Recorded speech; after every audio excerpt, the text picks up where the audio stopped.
we now are worrying about debt. It's like, and at the same time, we're talking about companies that bought back the stock and don't have any free cash flow. We wouldn't be worried about debt if we only had $5 or $6 trillion worth of debt. But we're worried about debt because we have $23 trillion worth of debt. And now it's a problem. Of course it's a problem. What are we going to do about it? There's nothing we can do about it. So somebody else was interviewing me and they were questioning, well, we're in debt. We can't get into this debt. We got to stop this debt. I said, okay. So you're okay with the depression? You want to stand in soup lines? You're okay with that? And hear this dead air that you're hearing now? It's kind of what I heard. You're okay with that? See, we're going to fight for the things. Well, that's art. I'm a fiscal conservative. So am I. But I'm also a pragmatist. I also understand that we got to do what's right for America. It's nobody's fault that we have it's nobody's fault but the politicians that are whining about it that we have $23 trillion worth of debt. So,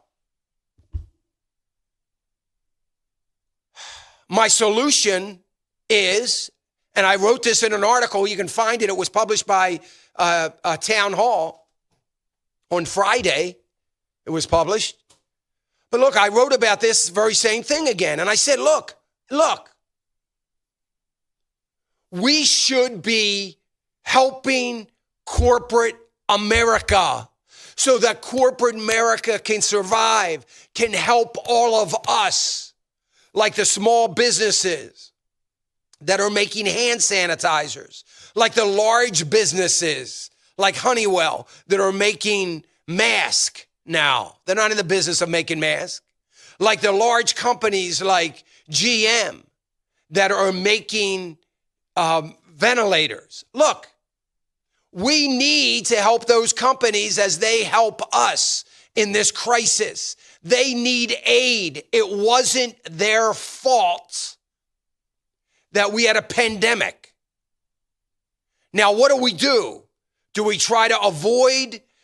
Do we just say, let it go and everybody do what I used to kid about, buy a good pair of shoes because we're going to be standing in soup lines for hours every single day? Is that what we're supposed to do? Just go into a depression because we're not willing to get into any more debt when we were perfectly happy running up $23 trillion of debt as long as it was going to the lobbyists, the special interest groups, and our pet projects?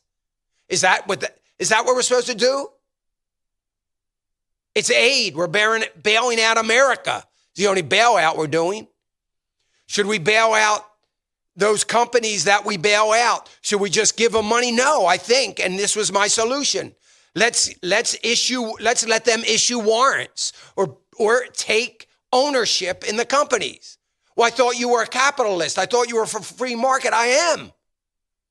But let's make a mandate attached to the bill that they're arguing over as we speak. Let's make it a mandate that let's take ownership. Let's take 30% of the company with a requirement that when that stock that we took ownership of goes above a certain point, once that happens,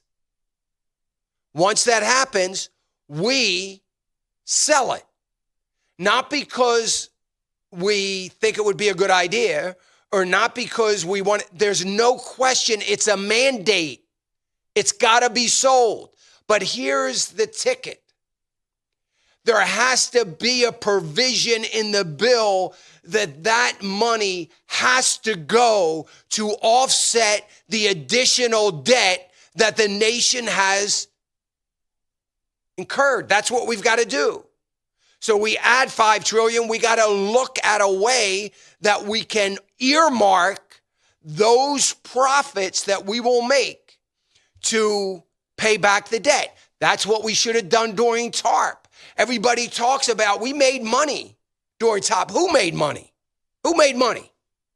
The government made money. Okay, the government made money. Where is it? Wait a minute. So we took our debt. We got into debt. We made money for it. All the politicians rubbed their hands together saying, hey, man, this is awesome. Look at all the money we made. And they spent it. They didn't use it to offset the debt that they ran up for the program. So I'm saying earmark the program now. They're not going to want to do that. They're never going to do that. They just want to whine and moan about giving aid to America. Hey, remember to click the subscribe button right here on the screen. And don't forget to hit the notification bell so you'll be notified when new content is added. And more importantly than anything, you don't want to miss all 3 live hours of Financial Issues every day from 9 to noon. And you can watch it on FISM.tv. That's FISM.tv.